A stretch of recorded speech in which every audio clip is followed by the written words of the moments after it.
नमस्कार, मी त्र्यंबक इप्पर इन्फिनिटी स्पर्धा परीक्षा अकॅडमीच्या या ऑनलाईन प्लॅटफॉर्म आपलं स्वागत. मित्रांनो, अकॅडमी आपल्यासाठी PYQ सिरीज त्याचप्रमाणे महत्त्वाचे इम्पॉर्टंट शब्द लक्षात ठेवा.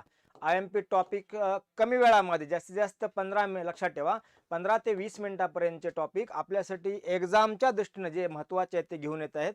चला सुरुवात करूया राष्ट्रपिता महात्मा गांधी यांच्या विषयी.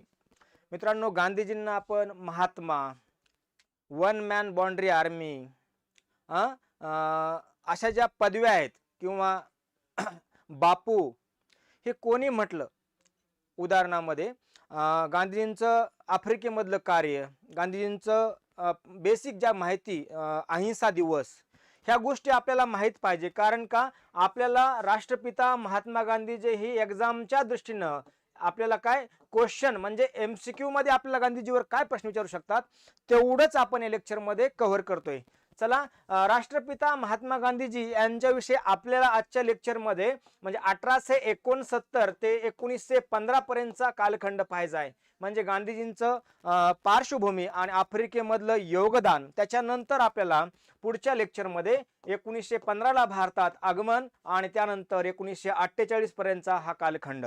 बेसिक याच्यामध्ये गांधीजींचे वृत्तपत्र असतील, गांधीजींची पुस्तकं असतील, त्यांना दिलेल्या पदव्या किंवा टायटल असतील, गांधीजींनी इतराविषयी काढलेले उद्गार किंवा पदव्या असतील, या सगळ्या एक्झामच्या दृष्टीनं कशा महत्त्वाच्या आहेत त्याच्यावर आलेले क्वेश्चन, या अनुषंगाने आपलं हे आजचं लेक्चर आहे. बघा, महात्मा गांधींच्या आजोबाचं नाव उत्तमचंद गांधी. काय होतं? उत्तमचंद गांधी. आणि वडिलांचं नाव करमचंद गांधी. यांना एकूण 4 पुत्र होते. बघा, लक्ष्मीदास, रलियत, करसनदास आणि मोहनदास. मोहनदास यांना आपण काय म्हणतो? महात्मा गांधीजी असं म्हणतो. मित्रांनो, लक्षात ठेवा, गांधीजी यांचं आपल्याला ही वंशावळी एक्झामच्या दृष्टीनं कदाचित आपल्याला हे लक्षात राहू द्या. गांधीजींची ही एक्झाम दृष्टीनं का महत्त्वाची आहे? एकतरी क्वेश्चन डायरेक्टली इनडायरेक्टली आपल्याला विचारू शकतात. उदाहरणामध्ये महात्मा गांधींचे पुत्र लक्षात ठेवा, हरिलाल, मणिलाल, रामदास आणि देवदास. लक्षात ठेवा, हरिलाल, मणिलाल, रामदास आणि देवदास.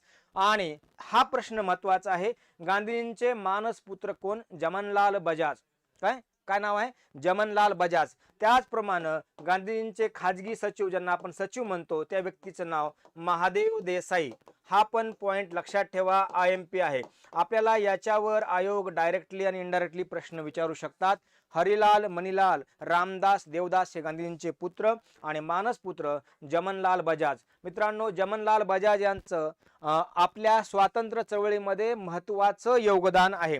यानंतर गांधींचं ही पार्श्वभूमी बघा, 2 ऑक्टोबर 1869ला पोरबंदर राज्याचं गुजरात या ठिकाणी गांधीजींचा काय होतो? जन्म होतो. मित्रांनो, 2 ऑक्टोबर हा दिवस अहिंसा दिवस म्हणून साजरा केला जातो. काय? अहिंसा दिवस. हा IMP करा, एक्झामच्या दृष्टीनं आपल्याला हे खूप महत्त्वाचं आहे. गांधीजींचं प्राथमिक शिक्षण राजकोट 1876 मध्ये, त्यानंतर त्यांचं मॅट्रिक्युलेशन 1887, पुढं कॉलेज श्यामलदास महाविद्यालय भावनगर. काय? श्यामलदास महाविद्यालय भावनगर. पुढचा टर्निंग पॉइंट आहे पुढील उच्च शिक्षणासाठी, ज्याला आपण म्हणतो बॅरिस्टर. काय? बॅरिस्टरच्या पदवीसाठी गांधीजी 1888ला तारीख आहे 4 सप्टेंबर रोजी लंडनला रवाना झाले. ते ज्या बोटीने गेले त्या बोटीवर पण आपल्याला प्रश्न येऊ शकतो. नाव आहे SS क्लाइड. या बोटीने गांधीजी लंडनला रवाना झाले. कशासाठी? बॅरिस्टरचं शिक्षण घेण्यासाठी. आणि बघा, 1891ला 12 जून 1891ला बॅरिस्टरची पदवी पूर्ण करून गांधीजी ओशियानिया बोटीने, हा बघा, ओशियानिया बोटीने गांधीजी भारतामध्ये आले. इथं जर तुम्हाला प्रश्न आला तर आपल्याला याचं उत्तर देता येतं. गांधीजी काय झाले? आता बॅरिस्टर झाले. मित्रांनो, गांधीजी बॅरिस्टर झाल्यानंतर त्यांनी आपल्या वकिली म्हणजे व्यवसाय कुठं? सुरुवातीला राजकोट इथं व्यवसाय सुरू केला. यानंतर काही काळ मुंबईमध्ये, परंतु त्यांना पाहिजे तसं यश मिळत नव्हतं. याच्यानंतर त्यांच्याकडे एक परदेशामधला खटला येतो आणि गांधीजींच्या आयुष्याला लक्षात ठेवा एक टर्निंग पॉइंट येतो आयुष्यामध्ये. दादा अब्दुल्ला नावाच्या व्यक्तीचा काय असतो? एक व्यवसाय असतो आफ्रिकेमध्ये आणि त्यांचा खटला आफ्रिकेमध्ये लढण्यासाठी तो खटला चालवण्यासाठी गांधीजींना वकील म्हणून अपॉइंटमेंट केलं जातं कुणा दादा अब्दुल्ला यांनी आणि यासाठी गांधीजी 1893 आफ्रिकेमध्ये जातात. मित्रांनो, गांधीजींचं आफ्रिकेमध्ये आगमन कधी 1893 होते. हे जवळपास 1 वर्षासाठी जातात. बघा लक्षात ठेवा किती 1 वर्षासाठी आणि जवळपास गांधीजी आफ्रिकेमध्ये नियर अबाउट जवळपास 21 ते 22 वर्ष 21 वर्ष आफ्रिकेमध्ये राहतात आणि 1915 कधी 9 जानेवारी 1915 गांधीजी भारतामध्ये येतात. मित्रांनो, 1 वर्षाच्या खटल्यासाठी गांधीजी आफ्रिकेमध्ये गेले होते, परंतु तिथं जे भारतीय लोक लक्षात ठेवा मुख्यतः दक्षिण भारतातील पंजाब मधले गुजरात मधले हे व्यक्ती तिथं कामगार म्हणून आफ्रिकेमध्ये राहत होते, मळ्यामध्ये काम करत होते. यांच्यावर अमानुष्य अत्याचार सुरू होता. कुठं? आफ्रिकेमध्ये. एक मानव म्हणून सध्या त्यांना कुठलीही चांगली वागणूक सुविधा मिळत नव्हत्या. खटला 1 वर्षासाठी लढायला गेले होते, परंतु आफ्रिकेमधली परिस्थिती पाहता गांधीजींनी काय केलं? आफ्रिकेमध्ये राहणं पसंत केलं. आता पुढचा हा आपल्याला प्रवास बघायचा गांधीजींचा. आता इथे एक तुम्हाला मी शब्द विचारतो, आपल्यासाठी ते वाक्य आपल्या मनावर हृदयावर कोरून ठेवा. गांधीजी विषयी नेल्सन मंडेला असे म्हणतात. वाक्य लक्षात ठेवा मी काय म्हणतोय ते. तुम्ही गांधीजी लक्षात ठेवा, तुम्ही मोहनदास करमचंद्र गांधीजी म्हणून आफ्रिकेमध्ये पाठवला होता. लक्षात ठेवा, आम्ही गांधीजींना महात्मा म्हणून भारतात पाठवलं. हा खूप वाक्य वेगळं आहे, तत्वज्ञानाच्या फिलॉसॉफिकल हे सेंटेन्स आहे, थोडं समजून घ्या. मोहनदास करमचंद्र गांधी जेव्हा एक खटल्यासाठी गेले आणि 1 वर्षासाठी गेलेले बापू 21 वर्ष राहिले, त्यानंतर त्यांना नेल्सन मंडेला त्यांच्याविषयी असे म्हणतात की तुम्ही आम्हाला मोहनदास करमचंद्र गांधी पाठवलं होतं, आम्ही तुम्हाला महात्मा गांधी म्हणून पाठवलं. चला बघूया हा प्रवास. गांधीजी आफ्रिकेमध्ये वकिलीचा व्यवसाय करण्यासाठी 1893 हा पॉइंट महत्वाचा आहे. नाताळ सुप्रीम कोर्टात रजिस्ट्रेशन करतात. कोणत्या कोर्टात आलं? तर नाताळ. परंतु पुढे बघा, आफ्रिकेमध्ये महत्वाची गोष्ट म्हणजे आयुष्याला टर्निंग पॉइंट कसा मिळाला. डर्बन ते पिटोरिया प्रवासादरम्यान गांधीजींना काळ्या लोकांनी प्रथम श्रेणीचा रेल्वे प्रवास नाकारला व त्यांना मेरिसबर्ग स्टेशनवर उतरविलं गेलं. लक्षात ठेवा, हा गांधीजींच्या आयुष्यामधला टर्निंग पॉइंट. आणि इथंच गांधीजी रेसिझम, ज्याला आपण म्हणतो वंशभेदाला सामोरं जावं लागलं. कशाला? वंशभेदाला सामोरं जावं लागलं. ही घटना गांधींच्या मनावर खूप लक्षात ठेवा कोरली गेली आणि यानंतर आफ्रिकेमधला जो वंशभेद आहे याच्या विरोधामध्ये गांधीजींनी आवाज उठवला. आपलं मत मांडण्यासाठी आफ्रिकेमध्ये 1893 गांधीजींनी इंडियन ओपिनियन नावाचं वृत्तपत्र सुरू केलं. याला IMP करा. गांधीजींच्या वृत्तपत्रावर आपल्याला हमखास प्रश्न येतो. हे फक्त आणखीन एक ॲडिशन माहिती, हे आफ्रिकेमधलं दक्षिण आफ्रिकेमधलं सुरू केलेलं वृत्तपत्र होतं. नाव आहे इंडियन ओपिनियन. का सुरू केलं होतं? या अन्याय विरोधामध्ये वाचा फोडण्यासाठी, आपलं मत मांडण्यासाठी. याच्या नंतर 1894 भारतीय लोकांना, आशिया खंडातील लोकांना संघटित करून आपला आवाज उठवण्यासाठी त्यांनी 1894 नाताळ इंडियन काँग्रेस, याच्यावर आयोग नक्कीच प्रश्न विचारतो, IMP करा. नाताळ इंडियन काँग्रेसची स्थापना, किंवा त्याला नताळ किंवा नाताळ, नाताळ किंवा नताळ इंडियन काँग्रेस. यानंतर गांधीजींनी 1899-1902 दरम्यान जे काही बोर युद्ध झालं होतं, या बोर युद्धामध्ये नाताळ इंडियन काँग्रेसच्या वतीनं गांधीजींनी नाताळ इंडियन ॲम्ब्युलन्स कॉर्पसची स्थापना केली आणि या युद्धामध्ये जे काही जखमी आहेत, जे काही मृत्युमुखी पडले, त्यांना सेवा करण्याचं कार्य केलं, मदत करण्याचं कार्य केलं. या कार्याबद्दल त्यांना, या बोर युद्धामध्ये सहकार्य केल्याबद्दल, जे नाताळ इंडियन ॲम्ब्युलन्स कॉर्पसची स्थापना केली होती, याच्या कार्याच्या बदल्यामध्ये त्यांच्या योगदानाबद्दल गांधीजींना बोर पदक देऊन गौरवण्यात आलं. यानंतर गांधीजींनी पुढं 1904 आफ्रिकेमध्ये IMP करा प्रश्न येतो, फिनिक्स आश्रमाची स्थापना केली आणि याच आश्रमाचं रूपांतर नंतर 1912 फिनिक्स ट्रस्ट मध्ये रूपांतर झालं. याच्यानंतर आपल्याला इथपर्यंत महत्वाचा हा गांधींचा प्रवास होता. इथं प्रश्न आपल्याला दोन महत्वाचे येऊ शकतात. गांधीजींनी आफ्रिकेमध्ये स्थापन केलेली संघटना नाव नाताळ इंडियन काँग्रेस लक्षात ठेवा, आणि फिनिक्स आश्रम, हे दोन महत्वाचे. त्यानंतर आणखीन एक महत्वाची गोष्ट म्हणजे इंडियन ओपिनियन नावाचं वृत्तपत्र. याच्यानंतर 1906 ची महत्वाची घटना आहे, ज्या घटनेमुळे गांधीजींच्या आयुष्यामध्ये टर्निंग पॉइंट आला. ती घटना म्हणजे बघा, 1906 आशिया रजिस्ट्रेशन ऍक्ट व ज्याला मॅरेज रजिस्ट्रेशन ऍक्ट यामुळे नाताळ येथे गांधीजींनी पहिला सत्याग्रह केला. थोडा वेगळ्या प्रकारचा हा उठाव किंवा सत्याग्रह करण्यामागचं कारण असं, जे काही आफ्रिकेमध्ये आशिया खंडातून मुख्यतः भारतातून व्यक्ती गेलेले आहेत, जे आफ्रिकेमध्ये दक्षिण आफ्रिकेमध्ये राहतात, त्यांना आपल्यासोबत रजिस्ट्रेशनचा कागद म्हणजे पावती ज्याला आपण म्हणतो कार्ड, आणि त्यांच्या हा एक महत्त्वाचा टर्निंग पॉईंट होता. त्यांचे जे काही पूर्वी विवाह झाले होते आणि त्यांचं रजिस्ट्रेशन झालं नव्हतं, त्यांचे विवाह पण बेकायदेशीर आणि त्यांच्यापासून झालेले मुलं पण बेकायदेशीर ठरवले गेले. याच्या विरोधामध्ये गांधीजींनी नाताळ येथे, इथं IMP करा, पहिला नाताळ येथे गांधीजींनी काय केला, पहिला, लक्षात ठेवा, पहिला काय केला, सत्याग्रह केला. प्रश्न इथे येऊ शकतो, गांधीजींचा आफ्रिकेमधला पहिला सत्याग्रह, आपल्याला इथं नक्कीच प्रश्न येऊ शकतो. पहिला गांधीजींनी काय केला, सत्याग्रह केला. आणि पुढे 1906 ला झुलू उठाव, ज्याला आपण झुलू रिव्होल्ट म्हणतो, या उठावामध्ये पण बोर युद्धाप्रमाणे काय केलं, ॲम्ब्युलन्स कॉर्पसची स्थापना केली आणि इथं पण सहकार्य केलं. याच कार्याबद्दल त्यांना झुलू पदक देऊन गौरवण्यात आलं. यानंतर 1908 ला आफ्रिकेमध्ये असताना गांधीजींना जेल पण झाली होती. याच्यानंतर गांधीजींनी लंडनचा दौरा केला. लंडनच्या दौऱ्यादरम्यान त्यांनी एक पुस्तक लिहिलं होतं फेमस, लक्षात ठेवा, हिंद स्वराज. लक्षात ठेवा, हे इंग्रजी भाषेमधलं 1909 मध्ये गांधी लिहिलेलं पुस्तक होतं. याच्यानंतर 1910 ला इथं प्रश्न नक्कीच येईल, जोहान्सबर्ग येथे टॉलस्टॉय आश्रमाची स्थापना केली होती. कधी, 1910. यानंतर बघा, 6 ते 16 वर्षा मुलांना व्यावसायिक शिक्षण देणं हा या आश्रमाचा उद्देश होता. या आश्रमासाठी गांधीजींना ज्या मित्रांनी मदत केली होती त्यांच्यावर आयोग प्रश्न विचारू शकतो. हर्मन कॉलिन, लक्षात ठेवा, कॉलिन बक या जर्मन मित्रांनी आश्रमासाठी कोणत्या, टॉलस्टॉय का, नाताळ इंडियन काँग्रेस का, नाही तर टॉलस्टॉय आश्रमाला मदत केली होती, फिनिक्स आश्रमाला नव्हे, लक्षात ठेवा. यानंतर याच आश्रमासाठी JRD टाटा, लक्षात ठेवा, त्यांनी पण 25,000ची आर्थिक मदत, म्हणजे आजच्या टॉलस्टॉय आश्रमाला काय म्हणतात, गांधी आश्रम म्हणून ओळखलं जातं, याला मदत केली होती. याच्यानंतर आणखीन एक महत्त्वाचा गांधींच्या आयुष्यामधला टर्निंग पॉईंट, त्याच्यावर आयोग TCS प्रश्न विचारतं, गांधीजींचे राजकीय गुरु कोण? मित्रांनो, उत्तर लिहा, गोपाळ कृष्ण गोखले. काय, गोपाळ कृष्ण गोखले हे गांधीजींचे राजकीय गुरु होते. 1912 ची घटना आहे. गोपाळ कृष्ण गोखले यांनी दक्षिण आफ्रिकेत भेट दिली व चर्चा, व गोखले हेच काय झाले, गांधीजींचे राजकीय गुरु बनले.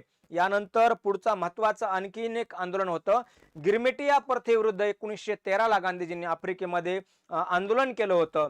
नंतर काय झालं, 1913 नंतर जगामध्ये पहिलं महायुद्ध सुरू झालं. लक्षात ठेवा, हा टर्निंग पॉईंट आहे 1914 ला. आणि पहिल्या महायुद्धामध्ये गांधीजींनी, लक्षात ठेवा, लंडनमध्ये काय झालं, इंडियन ॲम्ब्युलन्स कॉर्पसची स्थापना केली. का केली, लक्षात ठेवा, जे काही पहिल्या महायुद्धामध्ये सैनिकांचं, सर्वसामान्य व्यक्तीचं हानी व्हायची, जखमी व्हायचे, शहीद व्हायचे, निधन व्हायचं, त्यांना मेडिसिन किंवा मदत यासाठी त्यांनी इंडियन ॲम्ब्युलन्स कॉर्पसची पहिल्या महायुद्धामध्ये स्थापना केली होती.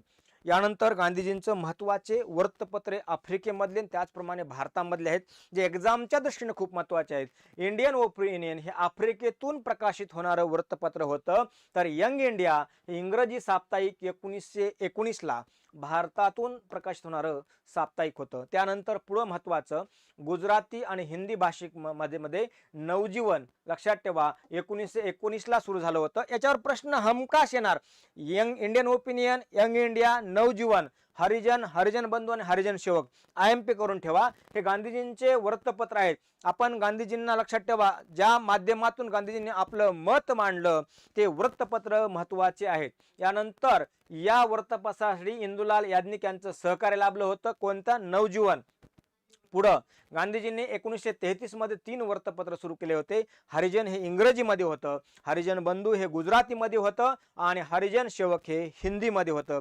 याचा स्क्रीनशॉट काढून ठेवा. आपल्याला नक्कीच वृत्तपत्रावर जेव्हा प्रश्न येईल तेव्हा आपला हा प्रश्न चुकणार नाही. पुढं बघा, गांधीजींना पदव्या, कारण का आपल्याला लक्षात ठेवा, मी 2-3 गोष्टी लक्षात सांगतो तुम्हाला. त्यांचं बोर युद्धामधलं कार्य, झुलू रिव्होल्ट मधलं कार्य, पहिल्या महायुद्धामधलं कार्य, याचप्रमाणे बघा झुलो पदक, बोर पदक, बरोबर आहे. यानंतर गांधीजींच्या कार्यावर खुश होऊन गांधीजींवर टीका करणारे दोन्ही समाजामध्ये घटक होते. उदाहरणामध्ये गांधीजींना कुली बॅलिस्टर म्हणून हिणवणारे, बघा कंबक्त बुड्ढा म्हणून हिणवणारे, अशा टाईपचे व्यक्ती पण होते. आणि गांधीजींना महात्मा, one man boundary army, Bapu म्हणणारे पण व्यक्ती होते. गांधीजींना कोण काय म्हटलं आणि त्यांच्या पदव्या कोणत्या हे पण पाहणं गरजेचं आहे. कार्यानुसार त्यांना कर्मवीर, भंगी शिरोमणी, कुली बॅलिस्टर, वर्ध्याचा संत, बोर पदक, झुलो पदक, कैसरे हिंद, लक्षात ठेवा ही कैसरे हिंद, भरती करण्यावाला सार्जंट. कारण का 1914च्या वेळे पहिल्या महायुद्धामध्ये गांधीजींनी आव्हान केलं आणि गांधीजींच्या आव्हानावर अनेक भारतीय लोक सैन्यामध्ये, म्हणजे ब्रिटिश भारतीय सैन्यामध्ये, ब्रिटिश इंडियन आर्मीमध्ये सहभागी झाले. म्हणून गांधीजींना भरती करण्यावाला सार्जंट पण असे म्हणतात. यानंतर गांधीजींना महात्मा ही पदवी लक्षात ठेवा 3 व्यक्तींनी दिलेला आहे. आपण रवींद्रनाथ टागोर, अमर शहीद श्रद्धानंद, राजवैद्य कालिदास जीवाराम यांनी गांधीजींना महात्मा म्हणलेला आहे. आपल्याला वाचनामध्ये फक्त रवींद्रनाथ टागोर यांनीच गांधीजीला महात्मा म्हटलं असं आलं असेल तर हे 2 व्यक्तींचं आपल्यामध्ये लक्षात ठेवा, ॲडिशन नोट्समध्ये करून घ्या. राजवैद्य कालिदास जीवाराम व अमर शहीद श्रद्धानंद यांनी पण गांधीजींना महात्मा असे म्हटलं होतं. आणि गांधीजींना राष्ट्रपिता ज्यांनी म्हटलं ते व्यक्तिमत्व बघा, सुभाष चंद्र बोस, लक्षात ठेवा, याला IMP करा, सुभाष चंद्र बोस. आता माझा एक प्रश्न आहे, सुभाष चंद्र बोस यांनी गांधीजींना कोणत्या देशातून केव्हा राष्ट्रपिता ही पदवी दिली? यानंतर मायकल स्लेडन नावाच्या व्यक्तीने पण गांधींना राष्ट्रपिता असं म्हटलं होतं. बापू हे नाव जवाहरलाल नेहरू यांनी हे पदवी दिली होती, लक्षात ठेवा. पर्सन ऑफ सेंचुरी आईन्स्टाईन यांनी गांधीजींना म्हटलं होतं. मलंग बाबा हा सरहद गांधी, फ्रंटियर गांधी किंवा खान अब्दुल गफार खान यांनी गांधीजींना मलंग बाबा असं म्हटलं होतं. गांधींच्या कार्यावर खुश होऊन ह्या वरच्या पदव्या दिल्या होत्या. परंतु गांधीजींना काही ब्रिटिश व्यक्तींचा विरोध होता. उदाहरणामध्ये ब्रिटनचे पंतप्रधान बघा दुसऱ्या महायुद्धामध्ये कोण होते? वेस्टन चर्चिल, ज्याला विस्टन चर्चिल असे म्हणतात. या चर्चिलनं गांधीजींची ही ख्याती, गांधीजींचा हे व्यक्तिमत्व पाहता ब्रिटिश साम्राज्याला भारतामध्ये धोका होता, या अनुषंगाने त्यांनी टीका केली आहे. कंबक्त बुड्ढा किंवा अर्धा नंगा फकीर. मित्रांनो, हा अर्धा नंगा फकीर म्हणण्याचा उद्देश गांधीजींनी काय केला होता? पूर्ण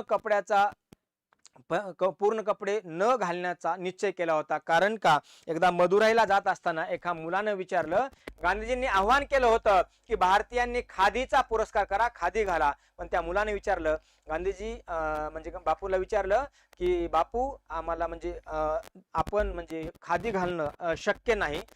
ही गोष्ट गांधीजींच्या मनावर खूप लागली आणि गांधीजींनी काय केलं? लक्षात ठेवा, आयुष्यभर अर्धेच कपडे घातले. म्हणून गांधीजींना चर्चिल ह्या ब्रिटिश पंतप्रधान दुसऱ्या महायुद्धाच्या वेळेस यांनी हिणवलं होतं काय? अर्धा नंगा फकीर म्हणून.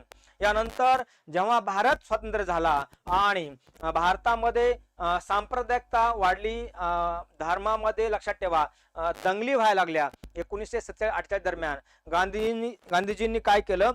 जनतेला आव्हान केलं आणि बंगालमध्ये आपलं कार्य करत असताना गांधींच्या आव्हानावरून काय झालं? ह्या जातीय धर्मामधल्या दंगली थांबल्या. म्हणून भारताचे शेवटचे व्हॉइस लक्षात ठेवा, लॉर्ड माउंटबॅटन यांनी वन मॅन बाउंड्री आर्मी असं त्यांना पदवी दिली होती. ह्या गोष्टी बेसिक महत्वाच्या आहेत. केव्हा दिली होती, का दिली होती, त्याच्या मागचं बॅकग्राऊंड आपल्याला माहिती असावं. मित्रांनो, यानंतर गांधीजींनी ज्यांच्याविषयी उद्गार काढले ते पण महत्वाचं आहे. उदाहरणामध्ये सुभाषचंद्र बोस यांना राष्ट्रभक्त म्हटलं, लोकमान्य बाळ गंगाधर टिळकांना समुद्रासारखा उत्तुंग पुरुष, त्यांचे राजकीय गुरु गोपाळकृष्ण गोखले यांना गंगेसारखा पवित्र आणि फिरोजशाह मेहता यांना हिमालयासारखा उंच अशा पदव्या दिल्या होत्या. मित्रांनो, गांधीजींचं आपल्याला वाचन जितकं होतं त्याप्रमाणे गांधींचं लिखाण पण चांगलं होतं. गांधींचे काही महत्वाचे पुस्तक आहेत, फक्त महत्वाचे मंत्र लक्षात ठेवा, त्यांच्यावर पण आयोग प्रश्न विचारतं. उदाहरणामध्ये हिंद स्वराजवर प्रश्न आलाय. त्याचप्रमाणे माझा सत्याचा प्रयोग, ज्याला आपण गांधींचं आत्मचरित्र म्हणतो, याच्यावर आयोगानं प्रश्न विचारला आहे. My experiment with truth. ठीक आहे. London guide, Indian franchise guide to health, Hind Swaraj, my early life, माझा सत्याचा प्रयोग, माय चाइल्डहुड, आणि जॉन रस्किन यांचा अनटू द लास्ट या पुस्तकाचं सर्वोदय हा अनुवाद होता, लक्षात ठेवा. याच्यानंतर बघा, यानंतर आपल्याला गांधीजी 1915 पर्यंत कुठं राहतात? आफ्रिकेमध्ये राहतात. कुठं? आफ्रिकेमध्ये. आणि 9 जानेवारी 1915 ला भारतामध्ये येतात. हा दिवस प्रवासी भारतीय दिवस म्हणून साजरा केला जातो. गांधीजी भारतामध्ये आल्यानंतर गांधींचे राजकीय गुरु कोण? गोपाळ कृष्ण गोखले. लक्षात ठेवा, कोण? गोपाळ कृष्ण गोखले यांनी गांधीजींना सजेशन केलं, काय विनंती केली की तुम्ही भारत भ्रमण करा, भारत समजून घ्या. यानंतर गांधीजींनी भारत भ्रमण केला आणि भारतामध्ये ज्या काही सामाजिक समस्या, आर्थिक राजकीय समस्या, समाज रूढी परंपरा, धर्म या सगळ्या गोष्टी समजून घेतल्या आणि डायरेक्ट कुठलंही आंदोलन केलं नाही. त्यानंतर साबरमती आश्रम स्थापना, चंपारण अहमदाबाद खेडा सत्याग्रह. मित्रांनो, हा उर्वरित टॉपिक आपण पुढच्या लेक्चरमध्ये गांधींचं स्वतंत्र चळवळीमध्ये योगदान या सेक्शनमध्ये कव्हर करणार आहोत. कारण का आपण कालच्याच लेक्चरला बघितलं होतं 1885 ला काँग्रेसची स्थापना, पण काँग्रेस 3 टप्प्यामध्ये कार्य करतं. 1885 ते 1905-06 याला आपण मवाळ युग, 1905-06 ते 1915-16 हा जहाल युग आणि 1917-18 ते 1947-48 हे गांधी युग हा तिसरा टप्पा आपण गांधींच्या उर्वरित याच्यामध्ये लक्षात ठेवा कार्य कव्हर करणार आहोत. भेटूया पुन्हा. धन्यवाद मित्रांनो. एक लक्षात ठेवा, आपल्याला असेच छोटे छोटे टॉपिक मिळतील यासाठी आमचं चॅनल सबस्क्राईब करा, बेल आयकॉनचं बटन दाबा आणि टेलिग्राम चॅनल जॉईन करा. धन्यवाद.